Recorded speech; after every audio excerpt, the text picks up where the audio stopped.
ഈ ഗ്രഹങ്ങൾ എങ്ങനെയാണ് മനുഷ്യനെ സ്വാധീനിച്ചിരിക്കുന്നത്? ഈ പല ആൾക്കാരും ഇതിനെ അന്ധവിശ്വാസമായിട്ട് കാണുന്നുണ്ട്. അന്ധവിശ്വാസമായിട്ട് കാണുന്ന വ്യക്തികളോട് നമുക്ക് പറയാനുള്ളത്, ആദ്യം നിങ്ങൾ സയൻസിൻ്റെ പിറകെ ഒന്ന് പോകണം. ഇവിടെ പ്രപഞ്ചം ഉണ്ടായത് പോലും രണ്ട് പാറകൾ, വലിയ പാറകൾ തമ്മിൽ കൂട്ടിയിടിച്ചിട്ടാണ് നമ്മുടെ ജീവൻ ഉണ്ടായത് പോലും. കൂട്ടിയിടിച്ച പാറകൾ തമ്മിൽ ഒന്ന് ചന്ദ്രനും സൂര്യനുമായി മാറുകയാണ് ഉണ്ടായത്. പല കൂട്ടിയിടലിലൂടെ പല ഗ്രഹങ്ങളും രൂപപ്പെട്ടിട്ടുണ്ട്. അങ്ങനെ ഉണ്ടായ ചലനത്തിൽ നിന്നുണ്ടായതാണ് നമ്മുടെ എനർജിയും പ്രാണനും ഒക്കെ. അപ്പോൾ അത്തരത്തിലുള്ള പരസ്പര ആകർഷണ ബലമായിട്ട് അവിടെ അച്ചുതണ്ട് ഉണ്ടായി.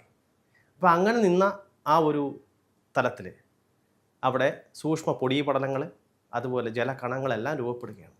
അപ്പോൾ ആ ജലത്തിൽ രൂപപ്പെട്ട ഓക്സിജൻ്റെ അളവിൽ നിന്നും രൂപമുണ്ടായി.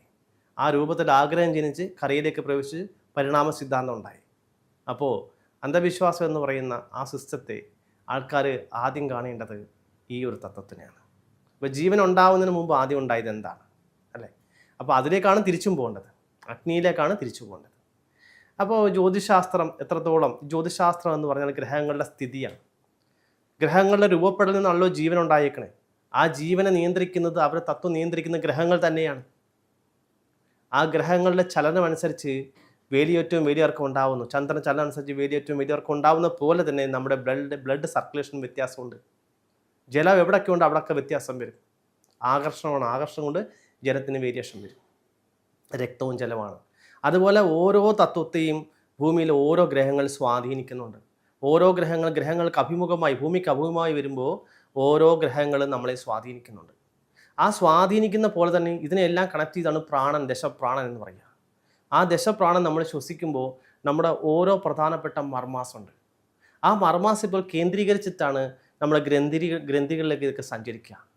അപ്പോൾ നമ്മുടെ ആഗ്രഹങ്ങളും വ്യക്തികളുടെ ആഗ്രഹങ്ങൾ പോലും പ്രവർത്തിക്കുന്നത് ഓരോ ഗ്രഹങ്ങളോട് ബന്ധപ്പെട്ടതാണ്. അപ്പോൾ അതിൻ്റെ ദോഷത്തിൻ്റെ ഏറ്റക്കുറച്ചിലാണ് പരിഹാരങ്ങളായിട്ട് വെച്ചിട്ടുള്ളത് പോലും.